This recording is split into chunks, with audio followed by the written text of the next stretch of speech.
Greetings to all. Today I shall be speaking on this music therapy in rehabilitation. I presented this topic in Indian Association of Physical Medicine and Rehabilitation National Conference 2023 at Regional Institute of Medical Sciences, Imphal on 9th of February 2023. Today I shall be covering on what is music therapy, a brief history about the music therapy, how music therapy works, what's the clinical evidence, what are the indications, what are the different types, and summary. So the famous philosopher Plato said, music gives a soul to the universe, wings to the mind, flight to the imagination, and life to the everything. Music is a universal language. It influences all levels of human existence. It is a medium for communication which can be both pleasant as well as healing. The understanding of music's role in function and therapy, especially and in medicine, it is undergoing a rapid transformation. And previously, the music therapy used to call as a social science model, but because of a lot of new research is happening, now it has become a neuroscience guided model. And this paradigm shift has a severe potential to move music therapy either from adjunct to the mainstay treatment in therapy and rehabilitation. What exactly is a music therapy? Music therapy is a non-pharmacological method of interaction through the therapeutic use of music in motor, sensory, and cognitive dysfunction caused by damage or disease of the nervous system. So, American Music Therapy Association defines music therapy is the clinical and evidence-based use of music interventions to accomplish individualized goals within the therapeutic relationship by a credentialed professional who has completed an approved music therapy program. So let us look at find out briefly about the history of music therapy. The idea of music as a healing influence is as old as Aristotle and Plato. Recently, in 2022, the PhD scholars of Hyderabad University they published a paper in the Indian Journal of History and Sciences. The name is Therapeutic Elements of Music in India, Ancient India, and they quoted that the Vaidyas used this music therapy as an alternative therapeutic technique in addition to the conventional treatment methods for coma and post-coma complications. The Karka was the first physician in ancient India who suggested employing musicians as a supporting staff in public hospitals.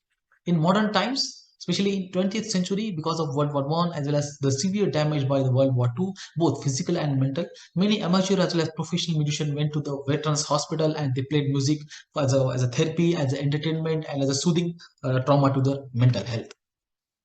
Late back in 40s, the National Association for Music Therapy, that is NAMT, as well as American Association for Music Therapy formed in late 50s, and both of these two organizations clubbed together and they formed American Music Therapy Association way back in 1998. The Certification Board for Music Therapists, that is CBMT, is a separate and distinguished organization. It is basically a certification board established in 1983 to strengthen the credibility of the music therapy professions. So the question is how music therapy works. Music is a highly structured auditory language involving complexity of the perception, cognition, and motor control in the brain. It, from psychological point of view, it affects the modulation of attention, modulation of emotion, cognition, and behavior, as well as communication.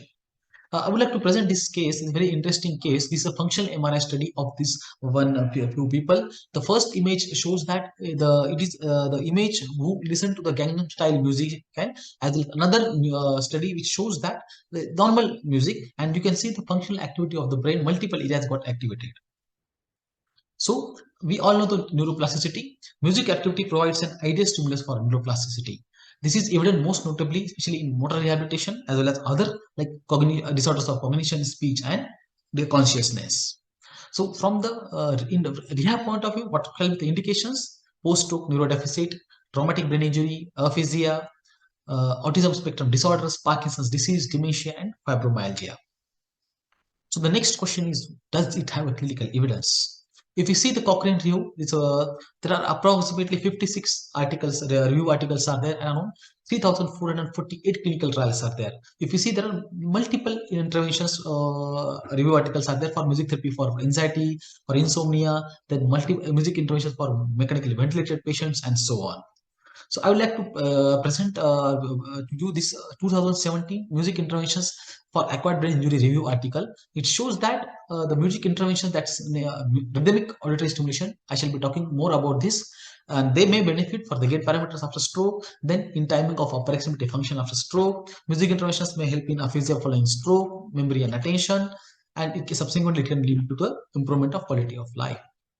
So, according to Thought, this is a handbook of neurological music therapy. They have divided 20 standardized and clinically applied techniques of music therapy. They are basically on three domains: that's sensory motor, speech and language, and cognition. So on sensory motor, basically they are divided into three. That's rhythmic auditory stimulation, pattern sensory enhancement, therapeutic instrumental music performance. Then speech and language, melodic intonation therapy, music speech stimulation, rhythmic speech cueing, vocal intonation therapy, and so on. And from cognitive aspect, there are multiple techniques are available. So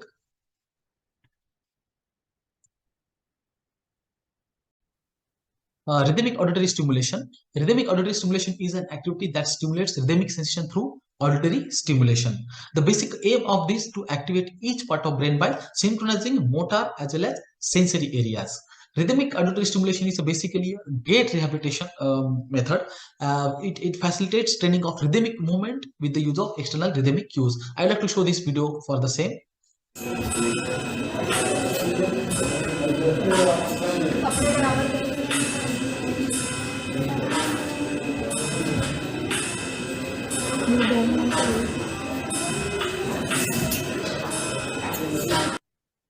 So this was the case of left hemiplegia, upper limb and lower limb, young male. So because this auditory stimulation, these beats gives a proper auditory cues for the performing of gait training. It acts as a cue, or I would say external rhythmic cue.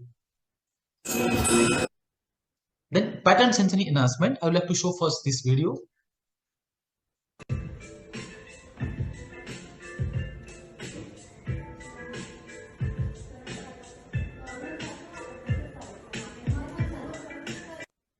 In pattern sensory enhancement, the elements of music, that is harmony, dynamic, rhythm, melody, and tempo and duration, they are used for the specific movement or to mirror a specific movement.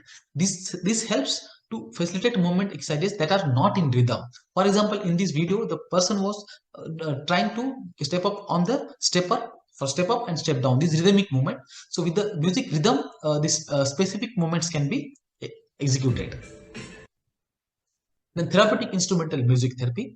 Basically, therapeutic instrumental is a music performance therapy where the motor learning and feedback is the basic principle. Here, the person try to play a specific acoustic or drum equipment and with the help of particular movements. So, to explain more, I would like to show this video first.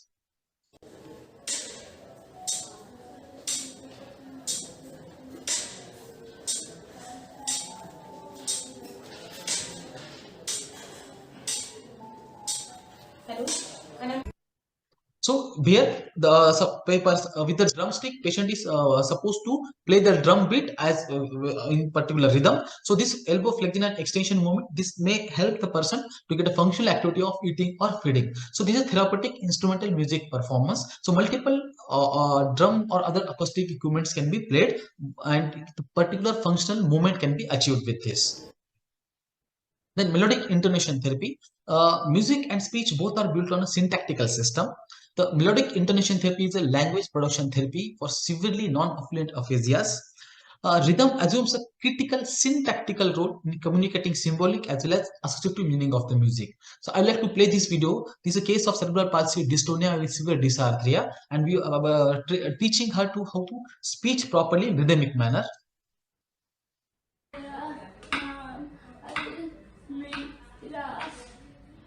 है अभी सिर्फ अलमीरा बोलेंगे, फिर दोस्त नहीं बोलेंगे, ठीक है? फिर से मेरा नाम अलमीरा है.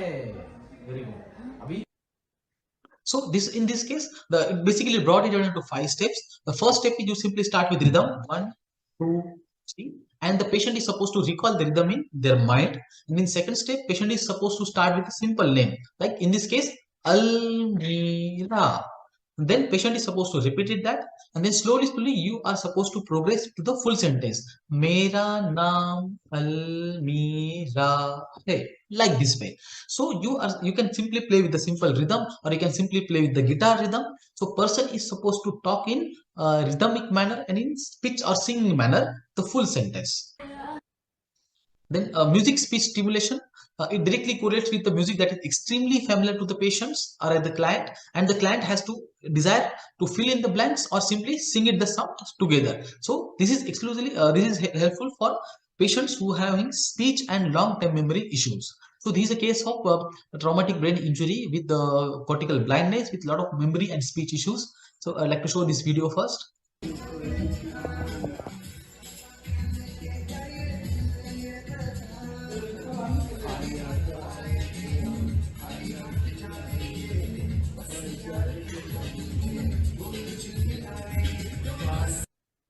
So this patient was, we were trying to this patient loves this song. So but because he was having very I would say apathic towards the speech or less motivated towards the speech, and we were helping him, or we were trying to get the more and more interest into it by singing the similar or favorite songs, and patient is supposed to sing it together. Then vocal intonation therapy, it uses the vocal exercises to train, maintain, develop and rehabilitate aspects of voice control. So basically simple word production, we can simply start with simple word. So I'd like to show this video.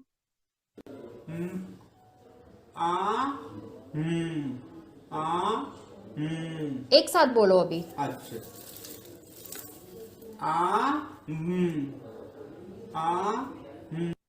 So this patient, young stroke, recovered completely, but there's a lot of dysarthric speech is there. So we were training him to speak the word m. So this vocal intonation therapy includes aspects such as inflection, pitch, breadth, control, timbre, and dynamics of speech.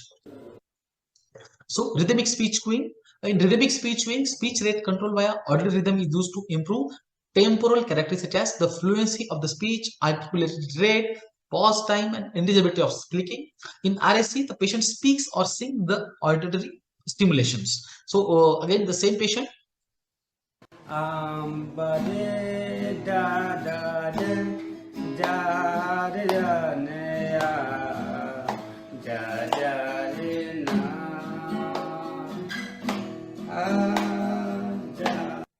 So in this case, the rhythm given by the guitar chords or guitar chords are the rhythm which, and they are the cueing speech to stimulate the patient to speak properly or to sing it properly or to speech or to present themselves in the proper way or in sentence way.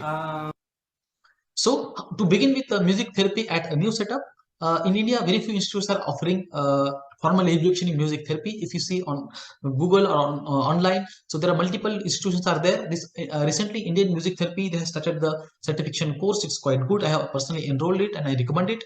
Very few hospitals are actually appointing music therapy professionals because the lack of awareness may be the reason. At a new setup or to begin from the PMR perspective, we can simply start with the basic types of music therapy with the help of the smartphone or YouTube. There are a lot of recorded beats or rhythms or YouTube videos are there. There are some apps are there. I shall be speaking in next slide. And simple Bluetooth speaker can be started. You can use it. As I said, this AnyTune music speed changer, where you can increase or decrease the pitch of the song or pitch of the beats, or you can increase or decrease the total beat rhythm. So with this is a total free of cost available on both Google Store, App Store and iPhone. Then Magic Piano by Snool. Again, this is very interesting app for the children with intellectual impairment or the persons who, and you just need to play the particular song and you do not need to press the proper key. You can simply click on the bubbles and you can simply play the song.